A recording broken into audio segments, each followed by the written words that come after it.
Olá, hoje a gente vai mergulhar fundo num material, olha, bem intrigante, Mais Esperto que o Diabo, do Napoleão Hill. É um livro com uma história, assim, peculiar, né? Escrito lá em 1938, mas, ó, só foi publicado décadas depois. E a premissa é bem ousada. Uma suposta entrevista, assim, franca, direta, com ninguém menos que o próprio diabo. Exato. E a base disso tudo, é importante dizer, é uma pesquisa de mais de 20 anos, né? Que foi inspirada pelo Andrew Carnegie. Ele não queria só entender o sucesso. O foco principal dele, na verdade, era entender as raízes do fracasso. Por que as pessoas falham? E a introdução da edição brasileira, escrita pelo Tiago Nigro, ela levanta uma questão que, nossa, pega muita gente, eu acho. Por que a gente sabe o que tem que fazer para melhorar, mas simplesmente não faz? Fica naquela, né?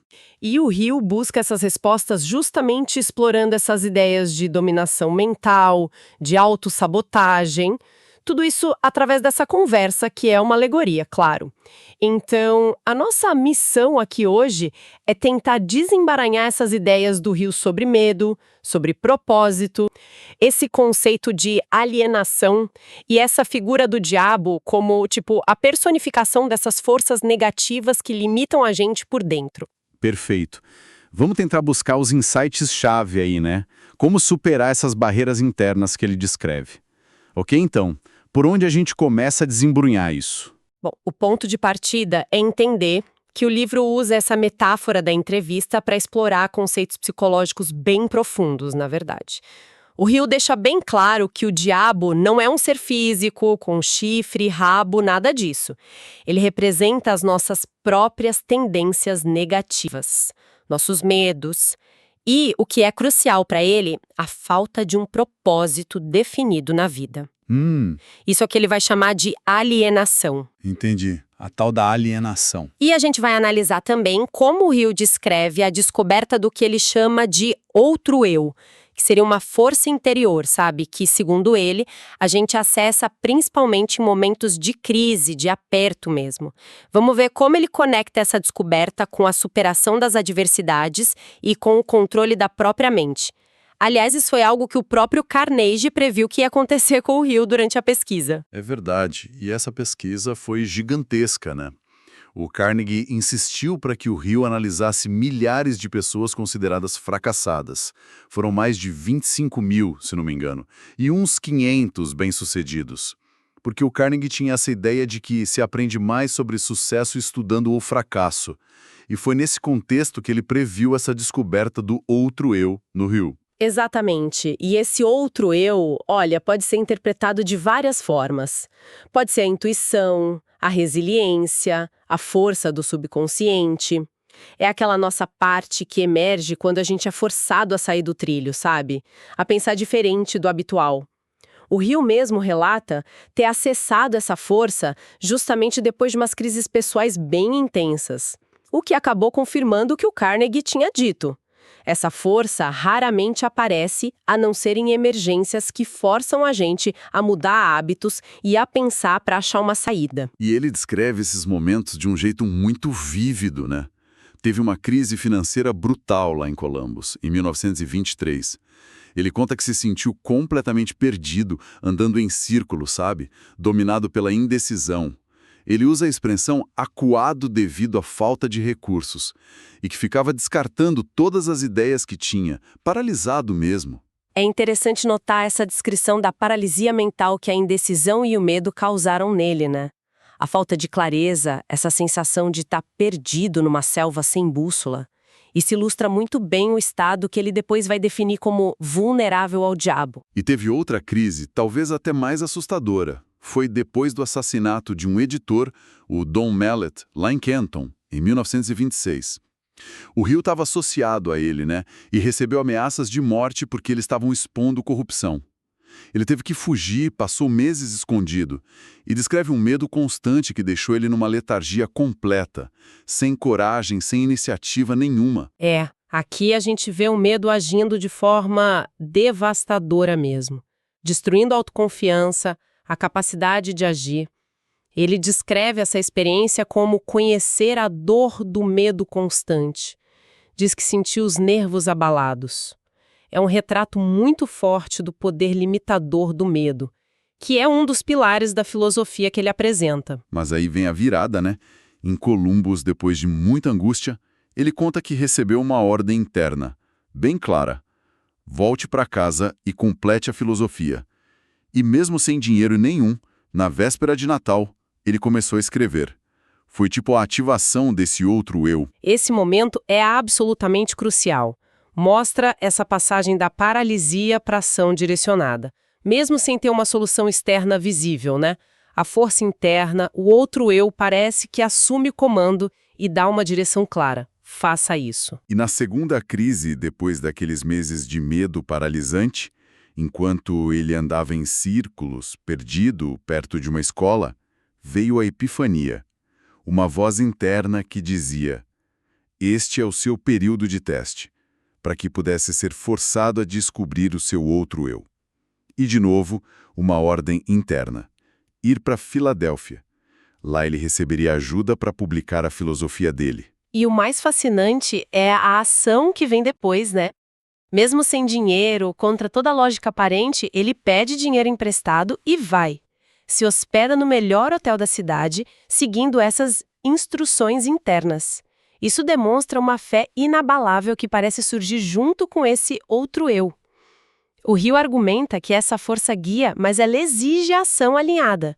Não é uma coisa passiva, sabe? É uma confiança ativa. Tem que agir. E essa confiança levou ele a encontrar o A.L. Pelton, que foi quem publicou os livros dele.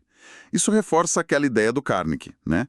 Que a adversidade pode ser uma bênção disfarçada, forçando a gente a acessar recursos internos que nem sabia que tinha.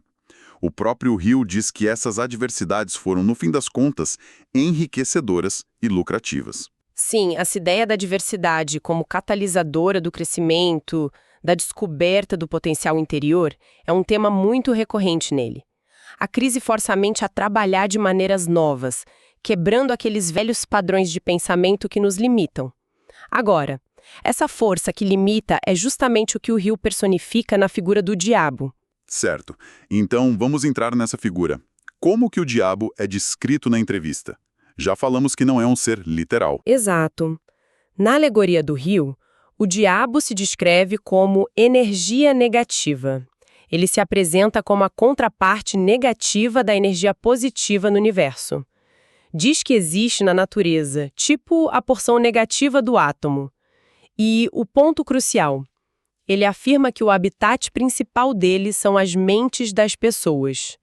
Especificamente as mentes que vivem dominadas pelo medo e pela indefinição, pela alienação. Ele chega a se gabar de controlar 98% das mentes humanas. Nossa, 98%? É uma afirmação bem forte. E quais seriam as armas principais desse diabo metafórico para conseguir esse controle todo? O medo. O medo é a ferramenta mestra.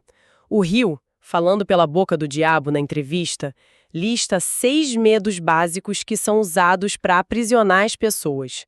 Medo da pobreza, medo da crítica, da doença, da perda do amor de alguém, medo da velhice e o medo da morte. E ele destaca algum desses como sendo mais eficaz, mais poderoso para controlar as pessoas? Sim, ele aponta a pobreza e a morte como os mais poderosos, aqueles que mais paralisam a ação e principalmente o pensamento independente. O diabo alega que planta sutilmente essas sementes de medo na mente, e aí fica nutrindo elas com pensamentos negativos repetidos, sabe? Até que a pessoa internaliza aquilo e acredita que são medos genuinamente dela. Isso sugere, então, que a batalha principal acontece toda no campo mental, né? É uma disputa entre pensamentos que impulsionam a gente e pensamentos que freiam. Precisamente. O diabo de Hill alega controlar o fluxo de pensamento negativo, enquanto a oposição, que ele associa a Deus ou à inteligência infinita, controlaria o pensamento positivo. Por isso, a maior ameaça a esse controle do diabo são as pessoas que ousam pensar por si mesmas, de forma independente, crítica e principalmente de forma positiva. Faz todo sentido. Ele até cita exemplos históricos, né? Sócrates, Emerson, Lincoln, como pessoas que escaparam desse controle justamente por exercitarem o pensamento independente. Exatamente. A chave, segundo a filosofia do Hill, é assumir o controle consciente da própria mente. É escolher ativamente em que focar. E isso nos leva direto para outro conceito central dele, a alienação. É bom frisar de novo, né? Ele não usa a alienação no sentido clínico, de doença mental, que a gente usa hoje. É mais um estado de espírito, uma forma de viver. Corretíssimo. Para Hill, a alienação, que no original em inglês é drifting, como que fica à deriva, descreve o estado de viver sem um propósito claro, definido. Sabe, deixar-se levar pelas circunstâncias, ter preguiça ou medo de pensar por si mesmo e tomar as rédeas da própria vida. Essa falta de direção intencional. E como que a gente reconhece alguém nesse estado de alienação, de acordo com a descrição do livro? Quais são as características? Olha, o Diabo na entrevista pinta um quadro bem detalhado, viu? A pessoa alienada geralmente tem falta de um propósito central na vida, falta de autoconfiança também, tem pouca ou nenhuma iniciativa, a não ser que seja forçada, né?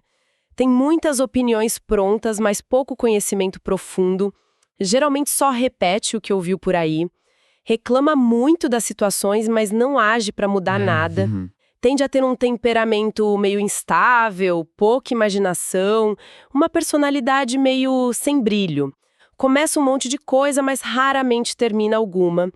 Critica quem tem sucesso, critica o governo, mas sem oferecer nenhuma solução concreta. E tem que... Evita tomar decisões e, se toma, volta atrás fácil. E, frequentemente, tem hábitos pouco saudáveis. Com comida, exercício, bebida, jogos, enfim.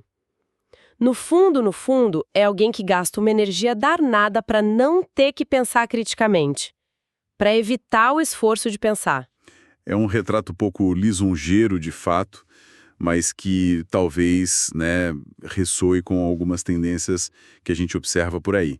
E como o Hill sugere que essa alienação se instala na vida das pessoas, como começa? Ele argumenta, através do diabo, que ela é cultivada desde cedo.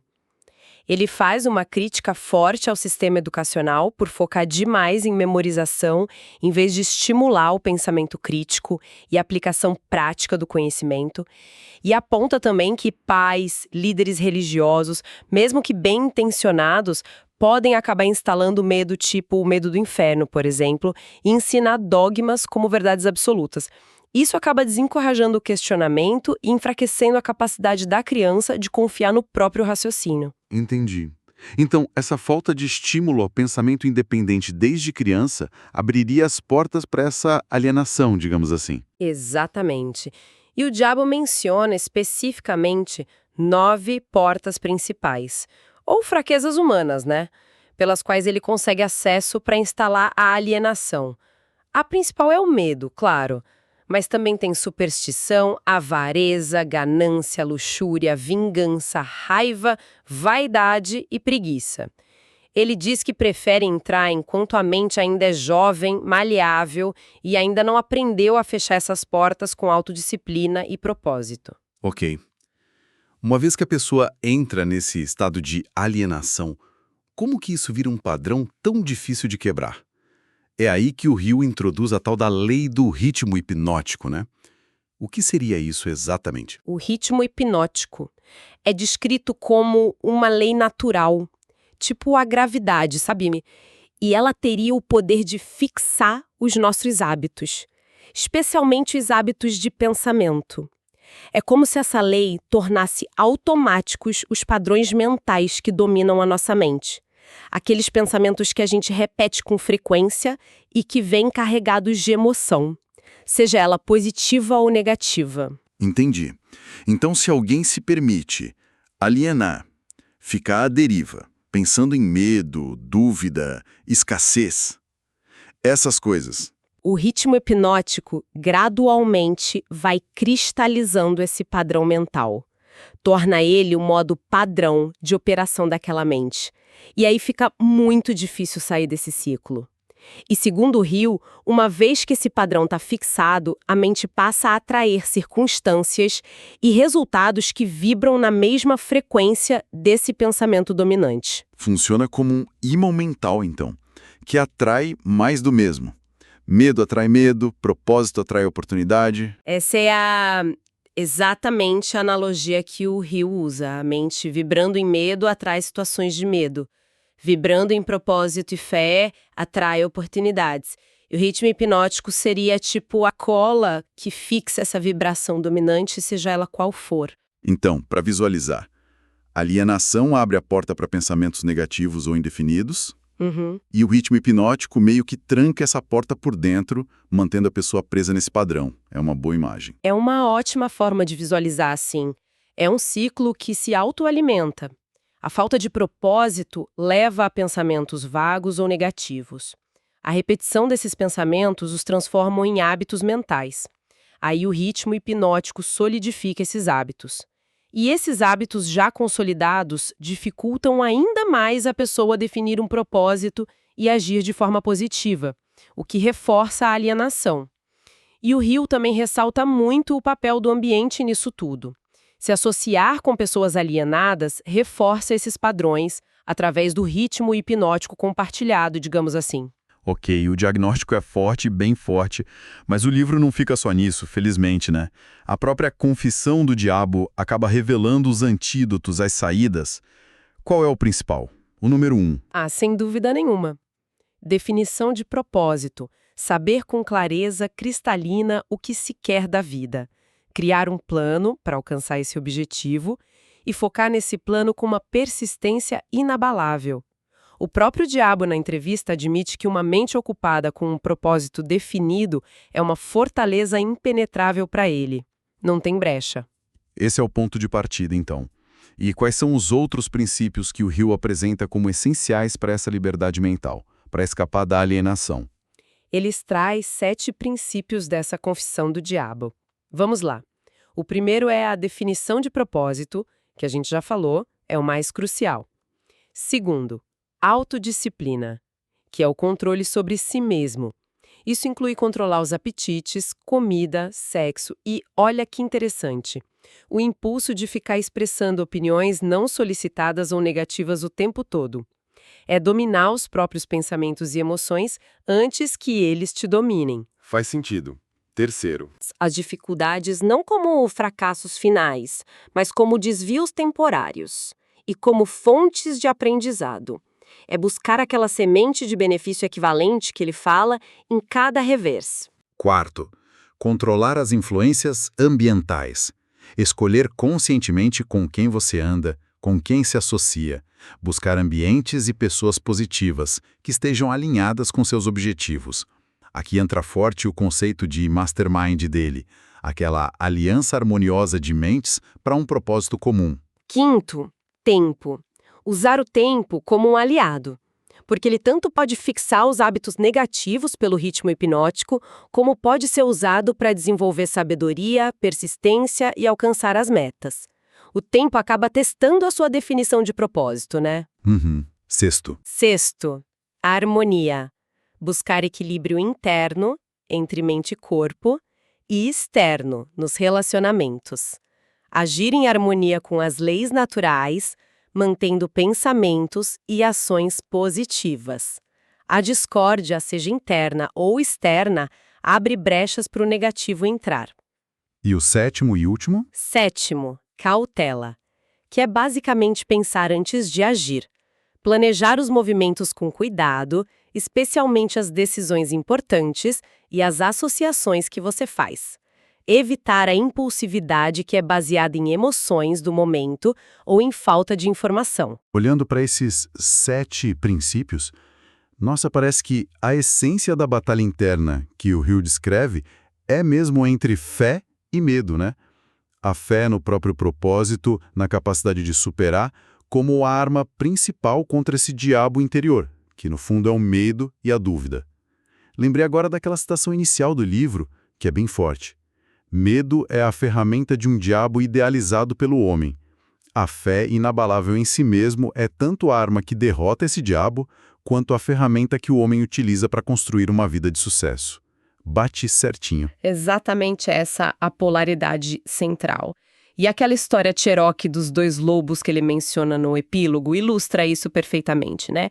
Dentro de nós tem uma batalha entre um lobo bom e um lobo mau. Qual vence? Aquele que a gente alimenta. Hill argumenta que a mente atrai aquilo que ela pensa de forma dominante.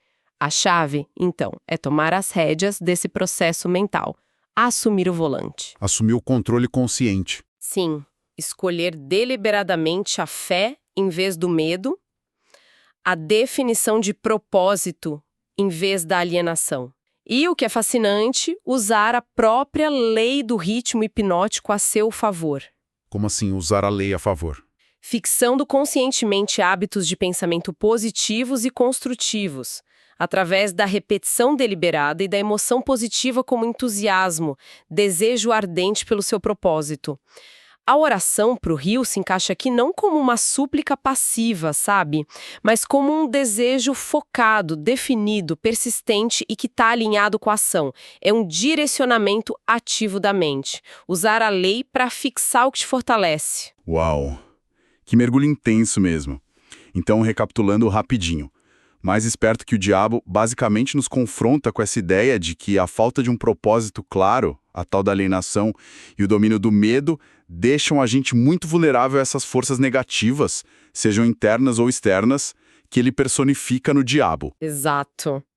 E a gente viu a importância crítica de definir o que a gente quer da vida, de cultivar a autodisciplina para conseguir gerenciar nossos pensamentos, nossos impulsos e de extrair lições valiosas das adversidades em vez de se deixar abater. E ficou claro também como os nossos padrões mentais, que são solidificados por essa lei do ritmo hipnótico, tendem a moldar a nossa realidade, né? Para bom ou para ruim. E a descoberta daquela força interior, o outro eu, junto com a escolha consciente pela fé no nosso propósito, são apresentadas como as chaves para a gente retomar o controle e alcançar a autodeterminação. Então, assim, o que a gente leva de mais profundo disso tudo? Qual a grande reflexão? Olha, o Hill usa uma alegoria muito impactante. Se a gente deixar de lado a figura literal do diabo por um instante, a estrutura que ele monta nos convida a uma autoanálise bem profunda, sabe? Do tipo, quais são os nossos demônios internos? Aqueles medos específicos que sempre voltam, aquelas dúvidas recorrentes, aqueles padrões de autossabotagem que prendem a gente.